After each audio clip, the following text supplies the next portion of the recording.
नमस्ते प्यारे बच्चों। तो आप लोग ये ब्रिज कोर्स की किताबों को समझ रहे हैं, क्योंकि अर्धवार्षिक परीक्षा में जो पेपर आना है इन्हीं बुकों में से पूछा जाना है। ठीक है, तो हमें इनको 31 अक्टूबर के पहले तक कंप्लीट कर लेना है, क्योंकि अर्धवार्षिक का पेपर हमारा 6 या 7 नवंबर से शुरू हमारी परीक्षा हो जाएंगी। तो यहाँ देखिए, हम आज देखेंगे कक्षा यह 7वीं दी गई है, 7वीं की गणित को। ठीक है ना, तो आज हम गणित को देखने वाले हैं। सबसे पहले आप चैनल को सब्सक्राइब करके रखें, क्योंकि बाद में हम ये सब्सक्राइब करना और वीडियो को लाइक करना भूल जाते हैं, तो इनको पहले से कर लीजिए ताकि बाद में कोई दिक्कत ना रहे। ठीक है, तो चलिए आज देखते हैं हम गणित को। यहाँ देखिए दी गई है वर्कशीट 51। इसके पहले वाली जो वर्कशीटें हैं वो हमने पिछली वीडियो के माध्यम से उनको जो है कंप्लीट किया है। यदि आपने वो नहीं देखी हैं, नहीं समझी हैं, तो आप जो है डिस्क्रिप्शन में लिंक दी गई है, लिंक पे जा कर के प्ले लिस्ट पर जाइए और प्ले लिस्ट से सारी जितनी भी वीडियो हैं वो सभी आप देख लीजिए। तो देखिए यहाँ पे ये डिस्क्रिप्शन रैक का चिन्ह रहता है, इसको जैसे ही आप क्लिक करेंगे, तो जैसे ही हम इसको क्लिक करते हैं तो डिस्क्रिप्शन खुल जाता है। ठीक है ना, ये लाइक का चिन्ह रहता है, इसको क्लिक करके रखें। ये सब्सक्राइब रहता है ना, इसको भी क्लिक करके रखेंगे आप, तो ये जो है सब्सक्राइब हो जाएगा चैनल और आपको वीडियो मिलती रहेंगी। और यदि सर्च करना है तो ये देखिए यहाँ पे लिखा है गणित वाले सर के नाम से ये चैनल है। इस पर क्लिक करके आप प्ले लिस्ट पर सीधे जा सकते हैं और प्ले लिस्ट से सभी वीडियो सभी विषयों की देख सकते हो, जितने भी भाग हैं उन सभी को आप देख लीजिए। तो देखिए जैसे मैंने ये डिस्क्रिप्शन पर जैसे ही इसको क्लिक किया, तो क्लिक करने पर देखिए ये इस प्रकार से दिखने लगता है। यहाँ पे देखिए ये है डिस्क्रिप्शन, इसको बोलते हैं डिस्क्रिप्शन। तो यहाँ देखो लिंकें दी रहती हैं, ये देखो लिखा है यहाँ पे ब्रिज कोर्स कक्षा 7वीं गणित, ये लिंक दी गई है। इसको क्लिक करेंगे तो आपको प्ले लिस्ट पर सभी गणित की वीडियो मिल जाएंगी। ठीक है, तो आप इसको क्लिक करके सभी वीडियो देख लीजिए जो आपकी रह गई हैं। चलिए आगे देखें। तो यहाँ देखें वर्कशीट है जो हमें इनक्यान दी थी, इसमें किनारे, शीर्ष और फलक की समझ दी गई है। किनारे क्या कहलाते हैं, शीर्ष क्या कहलाते हैं और फलक क्या होते हैं। ठीक है ना, तो यहाँ देखिए एक घन बना हुआ है, इसमें किनारे ये जो कोरें रहती हैं, ये वाली कोरें, इसको हम किनारा बोलते हैं, ये किनारे रहती हैं। और शीर्ष यानी इसके जो कोने रहते हैं, ये कोने, इन कोनों को हम क्या बोलते हैं, इनको हम शीर्ष बोलते हैं। और फलक क्या होते हैं, ये पूरा हिस्सा, ये पूरा भाग, ये फलक कहलाते हैं। इसी प्रकार से ये देखिए यहाँ पे पिरामिड दिया गया है, पिरामिड में ये शीर्ष होते हैं, ये वाले शीर्ष हैं। किनारे, ये इसकी किनारे हो जाती हैं। फलक रहते हैं इसके फेस, ये रहते हैं हिस्से, इनको हम क्या बोलते हैं, फलक बोलते हैं। ठीक है, तो इन बातों का हमें ध्यान रखना कि हमारे कौन शीर्ष कौन से होते हैं। तो इस प्रकार से ये शीर्ष, किनारे और फलक की हमें पहचान हुई। चलिए आगे देखिए।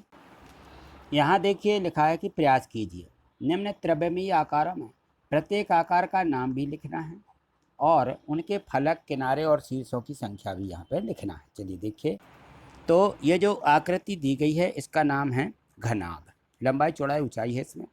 इसके 6 फलक होते हैं और इसकी जो किनारे होती हैं यह 12 किनारे होती हैं और शीर्ष जो है इसके 8 कोने या 8 शीर्ष होते हैं।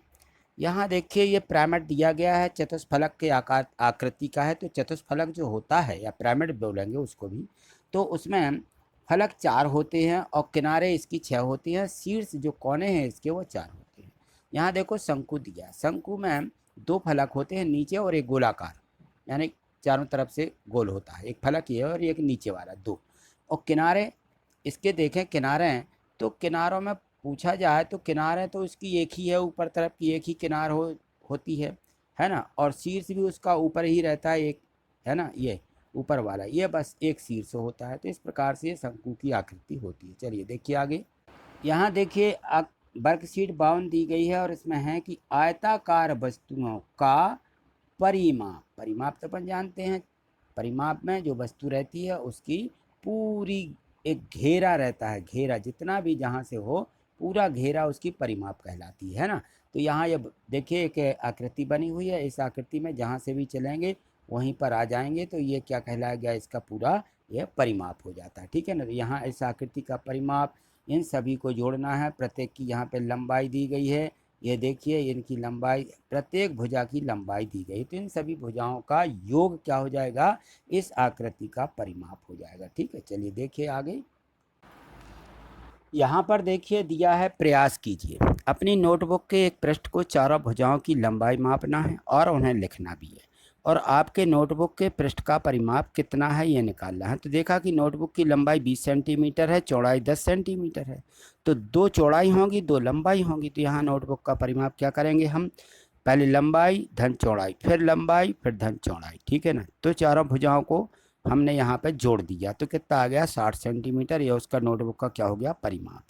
यहाँ आकृति दी गई है, इनका परिमाप निकालो। तो देखो इनमें सभी चारों तरफ से लंबाइयाँ दी गई हैं। तो हम क्या करेंगे, यहाँ सबको जोड़ देंगे। तो इन सबको जोड़ने पर 3 धन 1.5, 3 धन 1.5 सेंटीमीटर, तो यह हो जाएगा 3 और 3 6, और 1.5 तो यह आ जाएगा 3 सेंटीमीटर, तो यह हो जाएगा टोटल 9 सेंटीमीटर। यहाँ देखो ये आकृति दी है 2-2 सेंटीमीटर की सही भुजाएं, तो परिमाप क्या होगा 2 2 2 2, 4 बार जोड़ देंगे तो 8 सेंटीमीटर इसका परिमाप आ जाएगा। ठीक है, चलिए आगे देखिए। तो यहाँ देखिए उदाहरण दिया गया है कि 50 मीटर भुजा वाले वर्गाकार बगीचे के चारों ओर क्या बाड़ लगाने का व्यय 20 रुपया प्रति मीटर की दर से ज्ञात करना है। यानी 20 रुपया 1 मीटर के लग रहे हैं। तो जो बगीचा है उसके चारों तरफ लगाना है और 50 मीटर की भुजा है उस बगीचे की, ठीक है ना। तो चारों तरफ की 50-50 हो जाएगी, 50-50। तो क्या करेंगे हम, इसका पहले परिमाप निकाल लेंगे। इसका इन्होंने परिमाप निकाला है और जब परिमाप निकल आया तो उन्होंने देखा कि परिमाप उसकी कुल दूरी होगी, है ना। तो फिर एक जो मीटर है उसके 20 रुपये लग रहे हैं। तो यहाँ आ गया है कि 200 मीटर, तो 200 मीटर में क्या करेंगे 20 का गुणा कर देंगे, तो ये 4000 रुपया उस पूरे बगीचे की तार लगाने का व्यय निकल आया। ठीक है, चलिए आगे देखिए। यहाँ देखिए प्रयास कीजिए। यहाँ दिया गया है प्रश्न की 32 सेंटीमीटर लंबाई और 21 सेंटीमीटर चौड़ाई वाला एक फोटो को लकड़ी की पट्टी से फ्रेम करना है। आवश्यक लकड़ी की पट्टी की लंबाई ज्ञात कीजिए कि कितनी लंबी लकड़ी लगेगी यदि एक फ़ोटो को चारों तरफ से उसकी फ्रेम बनाना है। तो जो फ़ोटो का बाहर का परिमाप होगा वही लकड़ी की लंबाई होगी। तो लकड़ी की लंबाई फ़ोटो का परिमाप, फ़ोटो की लंबाई कितनी दी 32, चौड़ाई 21 दी, फिर 32 फिर 21, इन चारों क्या करेंगे जोड़ देंगे तो 106 सेंटीमीटर आ जाएगा, जो कि लकड़ी की पट्टी की लंबाई होगी। ठीक, फ्रेम बनाने के लिए। एक आयताकार भूखंड की लंबाई चौड़ाई क्रमशः दी गई है 0.7 किलोमीटर, 0.5 किलोमीटर। इसके चारों ओर एक तार के 4 घेरे यानी 4 पंक्तियों की बाड़ लगाई जानी है। तो आवश्यक तार कितना लगेगा, कितना लंबा लगेगा, यह निकालना है। तो देखिए तार की जो लंबाई होगी वह 4 घेरे करना, तो 4 गुणित क्या हो जाएगा भूखंड का परिमाप, है ना। भूखंड का जो परिमाप है, पहला चक्कर फिर दूसरा चक्कर तीसरा, ऐसे 4 परिमाप हो जाएंगी तो 4 का गुणा कर दिया। ठीक, तो भूखंड का परिमाप यहाँ लिख देंगे कि 0.7 ये लंबा धन 0.5 ये चौड़ा, फिर ये लंबा फिर ये चौड़ा, सबको अपन ने जोड़ दिया तो कितना आ गया 2.4, ठीक है ना। और इसमें 4 का गुणा कर दिया तो 9.6 किलोमीटर कुल तार की लंबाई होगी। तार की लंबाई बराबर 9.6 किलोमीटर। चलिए आगे देखिए। यहाँ देखिए वर्कशीट 53 दी गई है कि आयताकार वस्तुओं का क्षेत्रफल ज्ञात करो। ये आयताकार यहाँ पे कुछ वस्तुएं दी गई हैं, इनका क्षेत्रफल हमें निकालना। तो देखिए जैसे आकृति ए है, इसमें क्षेत्रफल है 1 2 3 4 5, इसमें 5 ये वर्ग बने हुए हैं। तो इस वर्ग में 5 हैं तो 5 ही इसका क्षेत्रफल हो जाएगा। इसमें 1 2 3 4 है तो इसका क्षेत्रफल 4 वर्ग इकाई होगा, है ना। तो अब यह बताना है कि किसका क्षेत्रफल अधिक है। तो इसमें 5 है, इसमें 5 है, इसमें 4 है, तो यह आकृति का क्षेत्रफल अधिक है 20 है, ठीक है ना। ये अपन इसको बता सकते हैं। चलिए आगे देखें। अब यहाँ देखिए प्रयास कीजिए लिखा है, और इसमें जो है इसमें है कि निम्न आकृति का क्षेत्रफल ज्ञात कीजिए। संकेत देखिए, संकेत लिखा हुआ है कि 2 आधे वर्ग एक पूरा वर्ग के बराबर हैं। तो यहाँ देखो जो आकृति दी गई थी इस प्रकार से ये आकृति है, तो इसमें ये 2 पूरे वर्ग हैं, है ना, और आधे आधे ये 2 वर्ग हैं, आधे आधे 2 ये वर्ग हैं। तो दोनों आधे आधे मिलाएंगे तो 1 वर्ग हो जाएगा, और इन दोनों को मिलाएंगे तो 1। तो कितने हो गए 1 2 आधा आधा 1 ये 3 और ये 4। तो आकृति का क्षेत्रफल हो जाएगा 4 वर्ग इकाई। यहाँ देखिए यहाँ दिया है कि निम्न आकृति को आयतों में तोड़िए, उसका क्षेत्रफल ज्ञात कीजिए। भुजाओं की मापें सेंटीमीटर में दी गई हैं। ठीक, ये जो आकृति बनी थी सभी को पहले आयतों में तोड़ दीजिए। तो यहाँ से देखिए ये जो आयत बन जाएगा, ये यहाँ इसकी 2 सेंटीमीटर लंबाई दी है और एक ये दी गई है ना चौड़ाई। इसी प्रकार से इसकी भी तोड़ लेंगे हम, और इसकी भी तोड़ लेंगे कि ये पूरी भुजा 5 की है ना। तो इसमें 5 वर्ग बनेंगे, 5 वर्ग बनेंगे इस आयत में, ठीक है। ऐसे अपन ने 5 वर्ग बना दिए, पहले से टूटा हुआ था, तो ये 5 वर्ग हो जाएंगे। और इसके यहाँ देखें तो 2 के एक एक वर्ग में इनको तोड़ दिया, यानी 2 इस प्रकार से अलग अलग दिखा देंगे। और इस पूरी आकृति का क्षेत्रफल निकालना है, इसका नहीं निकालना है। तो कितना हो जाएगा, ये आकृति का क्षेत्रफल ये 9 वर्ग बने हुए हैं, तो इस प्रकार से का क्षेत्रफल होगा 9 वर्ग सेंटीमीटर, ठीक है ना। तो आगे चलिए, यहाँ देखिए वर्कशीट है 54 दी गई है, इसमें दिया गया है आकलन कि 9 चतुर्भुजों का वर्गीकरण। यहाँ पे दिया गया है कि चतुर्भुजों का वर्गीकरण आकलन नंबर 9 है। 3D वस्तुएं, परिमाप एवं क्षेत्रफल की समझ के बारे में ये क्या है, आकलन दिया गया है। यहाँ देखें सत्य और असत्य बताना है इनमें। आयत की सम्मुख भुजाओं की लंबाई कैसी बराबर होती है, सत्य है। समांतर चतुर्भुज की सही भुजाएं बराबर होती है, नहीं, असत्य है। आयत का प्रत्येक कोण समकोण होता है, सही। रिक्त स्थान की पूर्ति कीजिए, तो वर्ग के विकर्ण एक दूसरे पर लंब होते हैं, ठीक है। और सम चतुर्भुज की सभी भुजाएं बराबर होती है, क्योंकि सम चतुर्भुज है तो सभी भुजाएं बराबर होंगी। चलिए आगे देखिए, यहाँ देखिए, यहाँ लिखा कि निम्न 3D आकृतियों की पहचान कर उनके नाम लिखो। तो ये आकृति है, लंबाई चौड़ाई ऊंचाई है, घनाभ बोलेंगे, ये शंकु है, ये बेलन है, ये गोला है, और ये क्या है, ये घन है, ठीक है ना।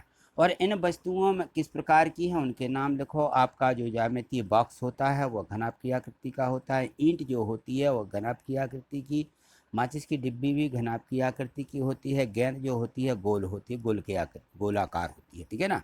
और पासा या डाइस जिसको बोलते हैं वह घन की आकृति का होता है, ठीक है। चलिए आगे देखिए, तो यहाँ देखिए प्रश्न चौथा दिया है, निम्न आकृति का परिमाप ज्ञात कीजिए। ये जो आकृति दी गई थी, इस आकृति में देखिए बाकी तो भुजाएं दी गई हैं और कुछ भुजाएं नहीं दी गई थी। जैसे मान लो यहाँ पे ये भुजा नहीं दी गई कि कितनी है, तो यहाँ देखें हम यदि इसको इस प्रकार से बांट देते हैं तो ये आयत बन जाएगा ये। तो सामने की भुजा यदि ये 3 है तो ये भी 3 सेंटीमीटर होगी ना, और ये भी उतना ही बन जाएगा। तो ये 3 सेंटीमीटर यहाँ से लेकर 3 सेंटीमीटर ये आ जाएगी। अब देखें यहाँ कि ये 1-1 सेंटीमीटर का ये वर्ग बन गया, चारों भुजाएं 1-1 सेंटीमीटर की हो जाएंगी। तो ये 1 सेंटीमीटर है, तो ये 1 सेंटीमीटर है, 1 सेंटीमीटर, ये भी 1 सेंटीमीटर की होगी। तो अब इसका परिमाप सबको जोड़ देंगे, 3 1 1 1 1 3 और 2, इनको जोड़ दिया सबको, तो कितना हुआ, 12 सेंटीमीटर इस आकृति का परिमाप हो जाएगा। प्रश्न 5 देखो, यहाँ दिया कि आयताकार बगीचे की लंबाई 40 मीटर और चौड़ाई 25 मीटर है। बगीचे के चारों ओर 3 पंक्तियों में कटीले तार की बाड़ लगाई जाती है, तो आवश्यक कटीले तार की लंबाई। तो यहाँ देखेंगे कि तार की लंबाई कितनी, 3 गुणित बगीचे का परिमाप होगा, क्योंकि 3 चक्कर लगाना है। तो 3 गुणित बगीचे का परिमाप होगा, कैसा है बगीचा, आयत की आकृति का है ना। तो आयत में लंबाई बराबर होती है, चौड़ाइयाँ बराबर होती, 2 लंबाई और 2 चौड़ाई, सबको जोड़ देंगे तो आ गया 130, 3 का गुणा कर देंगे तो 390 मीटर, इससे तार की लंबाई हो जाएगी। चलिए आगे देखिए, यहाँ देखिए दिया है प्रश्न में कि निम्न आकृति को आयतों में तोड़ करके क्षेत्रफल ज्ञात कीजिए। तो हमने एक एक वर्ग सेंटीमीटर के आयतों में इसको तोड़ दिया है ना। तो यह देखिए यहाँ पे ये 5 दिए गए थे, 5 सेंटीमीटर, तो इसमें 5 वर्ग बन जाएंगे, ठीक है, 1-1 सेंटीमीटर के। यहाँ ये आपस में टूट जाएगा तो 1 सेंटीमीटर का ये हो जाएगा, पूरा 3 दिया, 1 2 3, और ये 4 दी गई थी भुजा, है ना। तो ये 4 वर्ग इसके टूट जाएंगे। तो टोटल गिनती करिएगा कितने हो जाएंगे, 5 और 1 6 और 4, ये कितना हो गया, 10। तो इस आकृति का क्षेत्रफल भी हो जाएगा 10 वर्ग सेंटीमीटर, क्योंकि प्रत्येक एक एक वर्ग सेंटीमीटर के हैं, ठीक है। चलिए आगे देखिए, यहाँ देखिए वर्कशीट 55 दी गई है, इसमें है आंकड़ों का चित्रालेख और दंड आलेख बनाइए। तो अब देखिए इनके हमें समझना है उदाहरणों के माध्यमों से कि किसी सप्ताह के, जैसे ये दिए गए दिनों में बिजली के बल्बों की बिक्री यहाँ पे एक सारणी के माध्यम से दिखाई गई है। तो यहाँ देखें इनके चित्र भी बनाना है, यहाँ दिन दिए गए हैं सोमवार से लेकर के रविवार तक 7 दिन, और बेचे गए बल्बों की संख्या दी गई कि किस दिन कितने बल्ब की बिक्री हुई है, ठीक है ना, ये दिया गया है। तो अब देखिए यहाँ पे चित्र आलेख कैसे बनता है, सोमवार को कितने बल्ब बिके, तो हमें बल्बों की जो है हमें लास्ट बना देना है चित्रों को कि 12 बल्ब बिके हैं, तो 12 बल्ब बनाना है। तो देखिए यहाँ आकृति में ये देखिए ये बल्ब बना है, और बल्ब बना करके हमें इसका पैमाना बता देना है कि एक जो यहाँ पे आकृति है ये 2 बल्बों के बराबर है, ठीक है ना। तो सोमवार को 12 बल्ब बिके हैं, तो यहाँ पे देखिए ये 2 के बराबर है, 2 4 6 8 10 12, यानी 6 बल्ब बना दिए, क्योंकि जगह ना होने के कारण, ठीक है। हम क्या करते हैं, पैमाना मान लेते हैं और उतने के बराबर हम संख्या लिख देते हैं, ठीक है। तो 1 के बराबर 2 मान लिया। मंगलवार को देखेंगे तो इसी प्रकार जितने उसमें दिए गए हैं, 1 2 3 4 5 6 7 8 दूनी 16। बुधवार को इसी प्रकार से 8 थे तो 4 बना दिए। गुरुवार को देखिए 10 थे तो 5 बना दिए। शुक्रवार को भी इसी प्रकार से बना देंगे हम, 7 दूनी 14, है ना, तो 14 थे तो 7 बनाए। इसी प्रकार से शनिवार को भी 8 थे तो 4 बना देंगे। रविवार को तो ये बल्बों की संख्या इस प्रकार से, ये कहलाता है चित्र आलेख, माने चित्र बना दीजिए, ठीक है। चलिए आगे देखें अब इसका। यहाँ देखिए उदाहरण दिया गया है कि वर्ष 1998 में से 2012 तक के बीच एक फैक्ट्री द्वारा निर्मित साइकिलों की संख्या यहाँ पे दी गई है सारणी में। देखिए ये वर्ष दिया है 98, 99, 2000, 2001 और 2002 तक की दी गई है, ठीक है। यहाँ पे 98 से लिखा हुआ है, यहाँ 2012 ये गलत लिखा है, पहले ही से छपा है, तो 2002 कर लीजिए। कितना, 2002, ठीक है, 2002 के बीच तक की। तो 98 में 800 साइकिलें, 99 में 600, 2000 में 900, 2001 में 1100, 2002 में 1200, ठीक है ना। ये साइकिलों की बिक्री हुई। इनका हमें क्या करना है, देखिए यहाँ पे दिया है, आंकड़ों को एक दंडालेख द्वारा बताइए।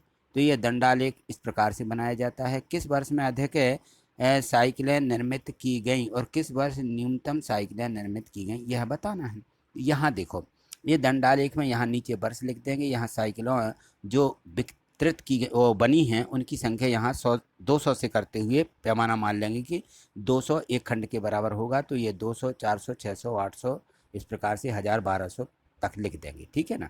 और यहाँ सन लिख देंगे कि ये यहाँ पे कितनी साइकिलें निर्मित की गई हैं। ये पहले वर्ष में यहाँ वर्षों की संख्या होगी, तो सबसे पहले 1998 से चलेंगे। ये यहाँ पे 1998 लिखना था, यहाँ गलत लिखा है, यहाँ लिख लीजिए 1998, ठीक है।